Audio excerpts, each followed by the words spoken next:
Pensamiento. Es difícil definir pensamiento y lo que éste implica. Existen demasiados aspectos a tomar en cuenta sobre la definición, donde indica que esto es un proceso complejo, propio de los seres humanos, donde no siempre el estímulo se halla presente y de alguna manera genera y controla la conducta, definiéndose esto como la capacidad mental para ordenar, dar sentido, interpretando la información disponible del cerebro. Sin embargo, muchos investigadores se han ocupado en encontrar una definición más concisa y que abarque todos los aspectos de este. Durante muchos años, la psicología como ciencia ha estudiado este proceso. Grandes investigadores han desarrollado diversas teorías sobre este tema. Contrastar las ideas de Skinner, Piaget y Vygotsky sobre el pensamiento y comparar algunos conceptos tiene como objetivo esta presentación. Al hecho de que el hablante se comporte consigo mismo como oyente, especialmente cuando su conducta no es observable por los demás, se le reconoce tradicionalmente como un logro humano fundamental llamado pensamiento. Una vez que el orador también se convierte en su propia audiencia, se dispone del foro para que ocurra y su principal ventaja como grupo no está presente, pero hay ganancias que lo compensan. Esta es la definición de Skinner. Según él, este comportamiento propone que el pensamiento es una conducta, una reacción a los estímulos de la conducta verbal.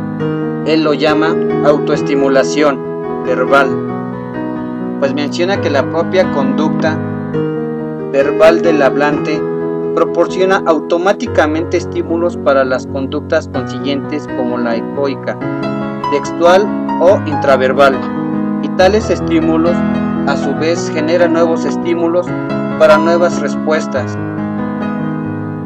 Skinner no consideraba al pensamiento como precursor del lenguaje, sino como una respuesta que siempre está debido a la autoestimulación del hablante como oyente. Por otra parte, Vygotsky considera que el lenguaje y el pensamiento tienen relaciones funcionales interconectadas y que en lugar de estudiarlos de forma independiente, deben integrarse sus funciones estructural y evolutiva en un mismo análisis denominado de unidades, que permite considerarlos a ambos y sus interacciones.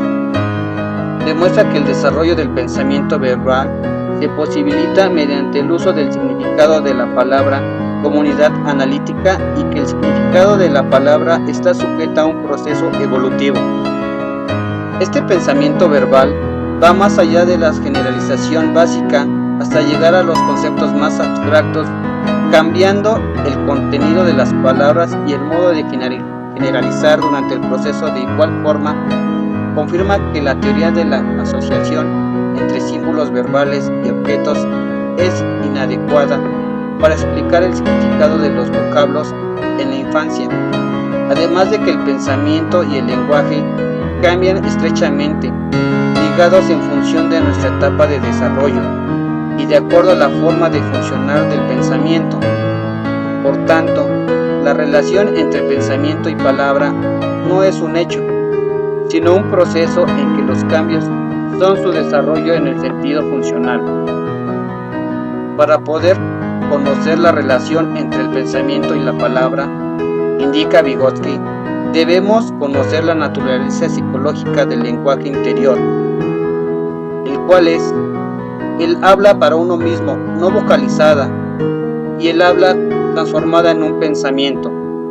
De esta forma, una frase puede expresar diferentes pensamientos o un pensamiento puede ser expresado a través de diferentes oraciones. Para Piaget, el pensamiento se construye en las etapas del desarrollo cognitivo del niño. Este proceso se alcanza antes del nivel de las operaciones concretas y después del nivel sensomotor, y es el proceso que permite pasar de la acción a la operación. En la etapa sensomotor, el infante reconoce la permanencia de los objetos, cuando estos se encuentran fuera de su propia percepción. Otros signos de inteligencia incluyen la iniciación de la conducta dirigida a un objetivo.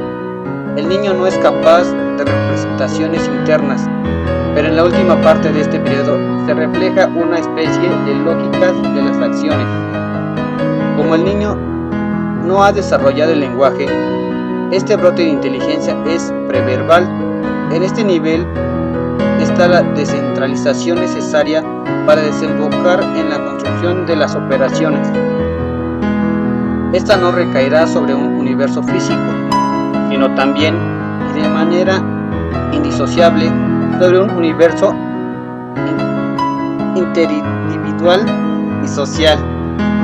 Piaget dice que al referirse a la social se trata de un proceso interindividual de socialización a la vez cognoscitivo, afectivo y moral.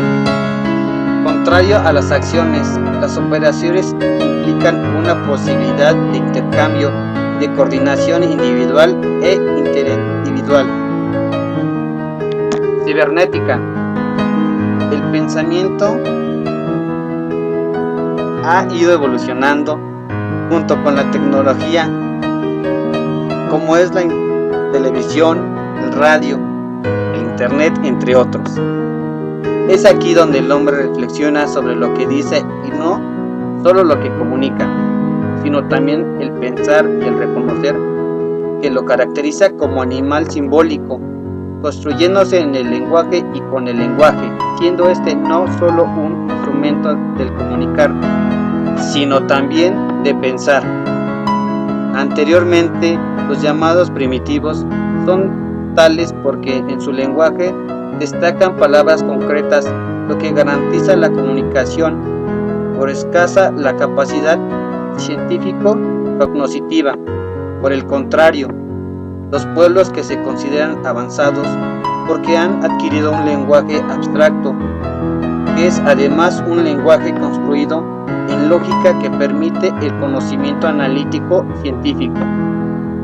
Ahora que nos encontramos en plena revolución multimedia, ha transformado al Homo sapiens, producto de una cultura escrita, en un Homo videns, para el cual la palabra ha sido destronada por la imagen.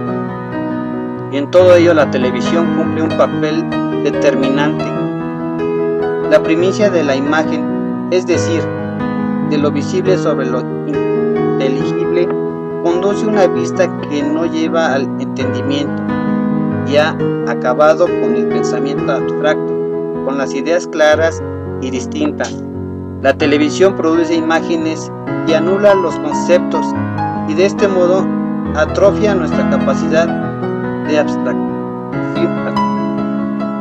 y con ella toda nuestra capacidad de entender. En términos generales, el pensamiento aún sigue causando conflictos descriptivos. Sin embargo, al abordar los autores mencionados, podemos resaltar que aunque cada uno tiene una teoría sustentable, no dejan de lado que el pensamiento es precursor del desarrollo humano y es un tema que aún en nuestros días sigue siendo demasiado interesante para la psicología actual.